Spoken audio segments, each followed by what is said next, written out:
Hi, sweetheart. We're going to read a book called Carla and the Christmas Cornbread by Carla Hall. It must be Carla. See the cornbread? Illustrated by Cherise Harris. Carla and the Christmas Cornbread. It's a pretty wreath. Now look, they cook it in a pan that's a circle. Looks like she's going somewhere, huh?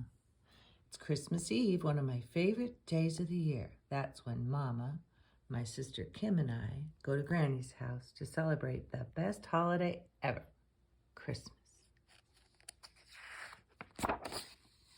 Every year I pack my holiday pajamas and my trusty sidekick, Bubba. And every year I ride in the back seat, which is always piled high, high, high with Christmas presents. The best part of the ride is watching the lights twinkle on the houses as we whiz by.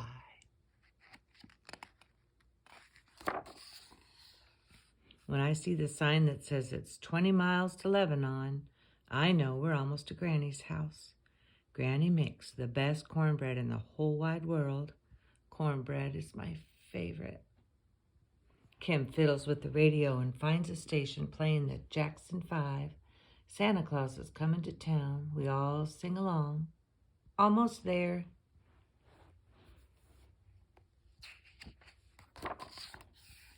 Granny's looking out the kitchen window when we pull up into the driveway.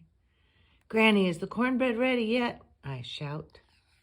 Well, Merry Christmas to you too, Carla and Bubba. Merry Christmas, Granny, I say. Is the cornbread ready yet? Now that you're here, I can start baking it, she says. Must be delicious. Granny pulls the cast iron skillet out of the heated oven and pours cornbread batter into it. Hiss, pop. The batter crackles as it hits the hot pan.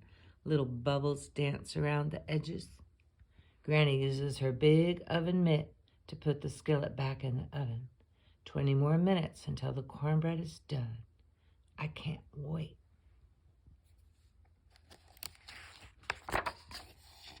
Merry Christmas, we hear our grandpa call from the front door.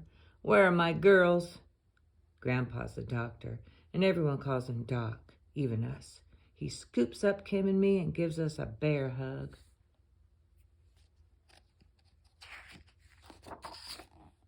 When Doc settles into his chair, Bubba and I search for our favorite ornament on the Christmas tree. It's Santa with his big bag of toys. He looks just like me. Doc, where do you think Santa is right now? I ask. Well, he's probably all the way across the ocean bringing presents to the children in France.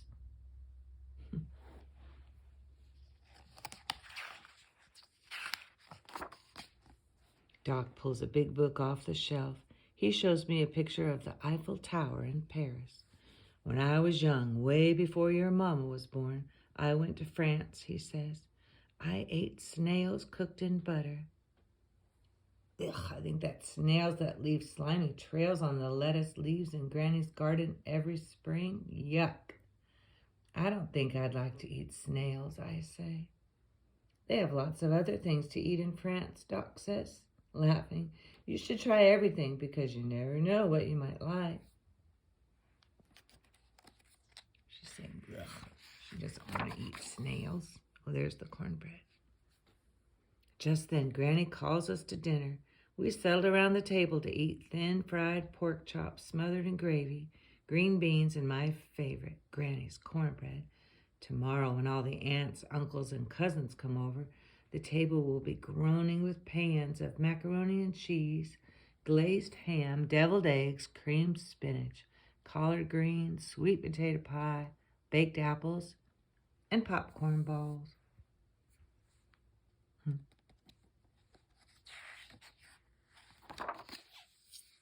After dinner, Mama sends Kim and me upstairs to put on our jammies. You can help me put together a puzzle, but you can't stay up too late, she warns, or Santa will have to go on to the next house. When Bubba and I come back down to the dining room, there's the most perfect sugar cookie sitting on a plate. looks delicious. I take a big bite. Carla, Kim yells, that's Santa's cookie. I stop chewing. The cookie turns to dust in my mouth. My eyes fill up with tears. I ate Santa's snack. She feels kind of bad. She took a bite of Santa's cookie. Oh, now she's crying. What if Santa puts me on the naughty list? He won't come tonight. There'll be no presents, and everyone will know I did a not-so-great thing. Christmas will be ruined. Carla, come here, Granny calls out. I'm in big trouble, I'm sure of it. I drag my feet toward the kitchen.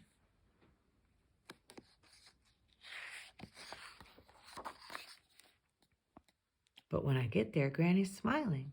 It's okay. Santa likes cookies, but he really likes kids who are kind and sweet like you, she says. Don't worry about that old cookie. I got a better idea, she says. Granny pulls out a tiny cast iron skillet and then cornmeal, buttermilk, and eggs. We'll make Santa a special Christmas cornbread, she says.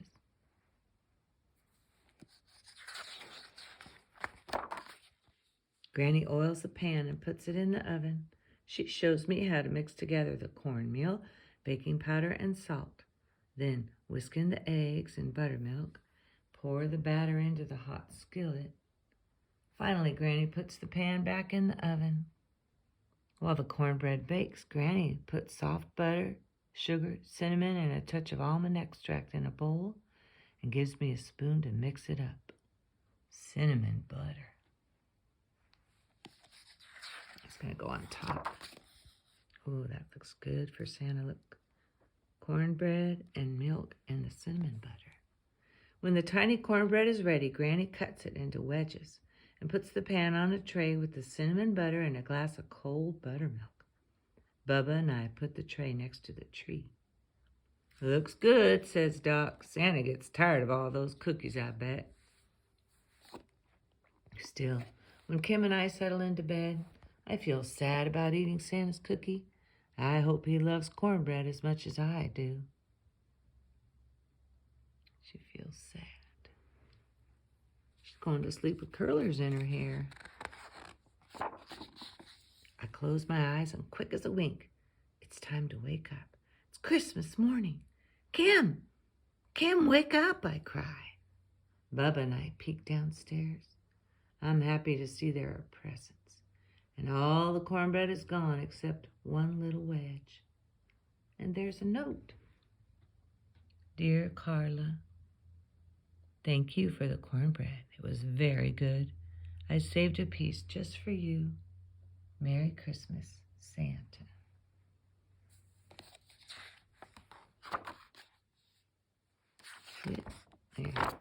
It's the best Christmas ever.